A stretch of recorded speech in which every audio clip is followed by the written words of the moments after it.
tal? Mi nombre es Elías y hoy hablaremos acerca del salto hidráulico.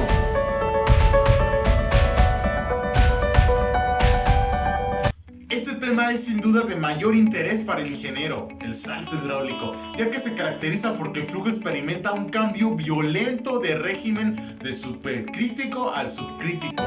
El salto hidráulico es un fenómeno de la ciencia en el área de la hidráulica, donde frecuentemente es muy observado en los canales abiertos, como ya lo vimos anteriormente, ya sean estos naturales o artificiales.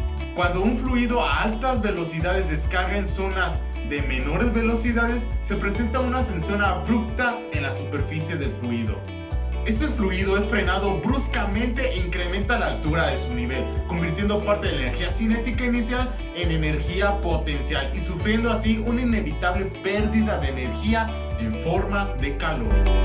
En otras palabras, es el ascenso brusco del nivel de agua que se presenta en un canal abierto en consecuencia del retardo que sufre una corriente de agua a una elevada velocidad. Este fenómeno local se considera como el ejemplo más claro de un flujo rápidamente variado.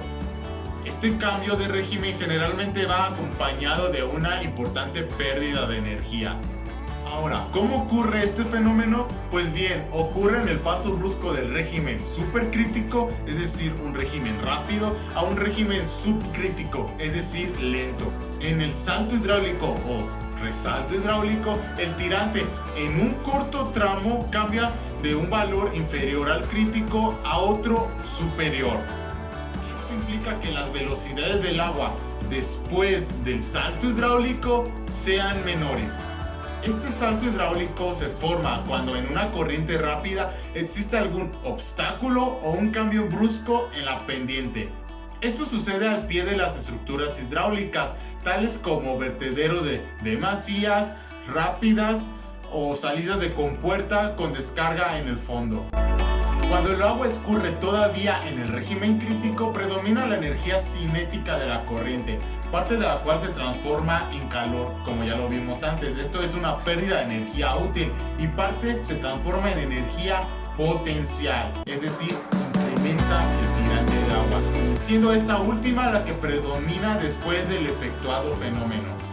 En el diagrama podemos observar que las secciones 1 y 2 marcan esquemáticamente el principio y el fin del resalto hidráulico. Los tirantes Y1 y Y2, con los que escurre el agua antes y después del mismo, se llaman tirantes conjugados. En este diagrama podemos observar que Y2 es el tirante conjugado mayor, mientras que Y1 es el tirante conjugado menor. La diferencia entre estos ambos tirantes es la altura del resalto y L es su longitud.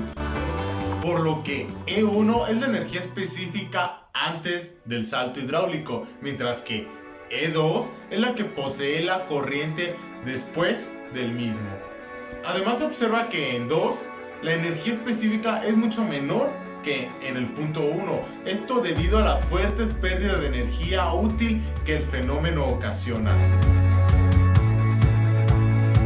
Existen tres tipos de salto hidráulico que se pueden representar según sea el tirante después del salto.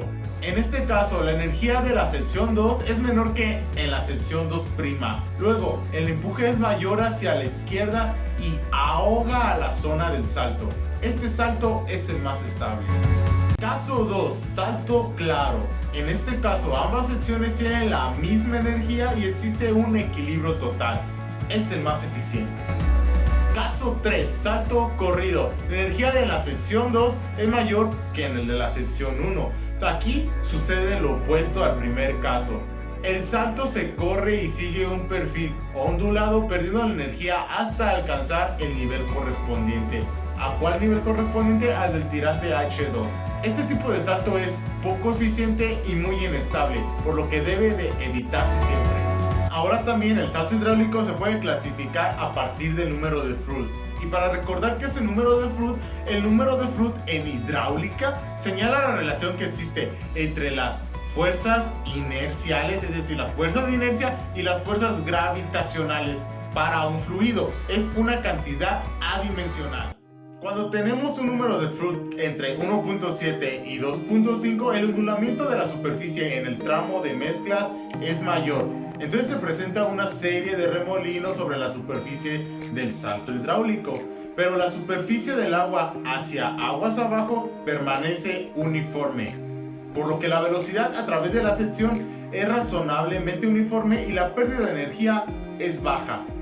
Entonces se presenta el salto hidráulico débil. Ahora, cuando el número de Fruit varía entre 2.5 a 4.5, existe un chorro oscilante que entra desde el fondo del salto hasta la superficie y se devuelve sin ninguna periodicidad. Cada oscilación produce una onda grande y con periodo irregular.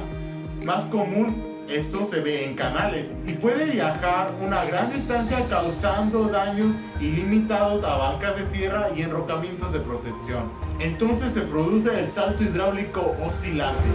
Cuando el número de Fruit varía entre 4.5 y 9, la extremidad de aguas abajo del remolino superficial y el punto sobre el cual el chorro de alta velocidad tiende a dejar el flujo, el resalto se encuentra bien balanceado, con mayor estabilidad y el rendimiento es mejor. Por lo que la disipación de energía varía entre 45 a 70%, es ahí donde se da el resalto hidráulico permanente o estable. Ahora, cuando el número de Fruit es mayor a 9, existe una gran ondulación de la superficie con tendencia de traslado de la zona de régimen supercrítico hacia aguas abajo. La sección del resalto es brusca pero efectiva debido a que la disipación de energía puede alcanzar en promedio a un 85%. Entonces se produce un salto hidráulico fuerte. La zona donde las turbulencias son notables y susceptibles de producir daños al canal mientras se estabiliza el flujo abarca una distancia y es conocida como longitud de salto y debe protegerse con una estructura adecuada llamada tanque amortiguador. El tanque amortiguador es el sistema más común de disipar la energía que convierte el flujo supercrítico del vertedero en un flujo subcrítico. Dentro de los tanques amortiguadores cabe recalcar que debido al gran poder erosivo del agua se tiene que revestir el cauce y sus paredes, ya sea con rocas o concreto. También existen otros disipadores como canales dentados. Hasta ahora no es posible determinar teóricamente la longitud del salto, por lo que es indispensable recurrir a fórmulas empíricas de las cuales se presentan a continuación. Algunas son las de las más usadas y obtenidas para canales rectangulares. Como podemos ver, estas fórmulas están en función del número de Fruit. Número 1. La disipación de energía en flujos sobre diques, vertedores y otra estructura hidráulica. Esto con el fin de prevenir la socavación debajo de estructuras. Número 2. Recuperar o aumentar la altura en el lado aguas abajo de canales que se utilizan por propósitos de distribución de agua. Número 3. Incremento del gasto descargado por una compuerta deslizante al rechazar el retroceso del agua contra la compuerta. Esto aumenta la carga efectiva y con ella la descarga. Número 4. La reducción de la elevada presión bajo las estructuras mediante la elevación del tirante de agua sobre la guarnición de defensa de la estructura. Número 5. La mezcla de sustancias químicas usadas para la purificación y el tratamiento de agua. Todo esto debido a la naturaleza fuertemente turbulenta del fenómeno. Precisamente la gran pérdida de energía provocada en el salto es lo que convierte al salto hidráulico en un fenómeno deseable para el proyectista, ya que en muchas ocasiones se requiere disminuir drásticamente la velocidad del escurrimiento en zonas en que no importa que sea grande el tirante.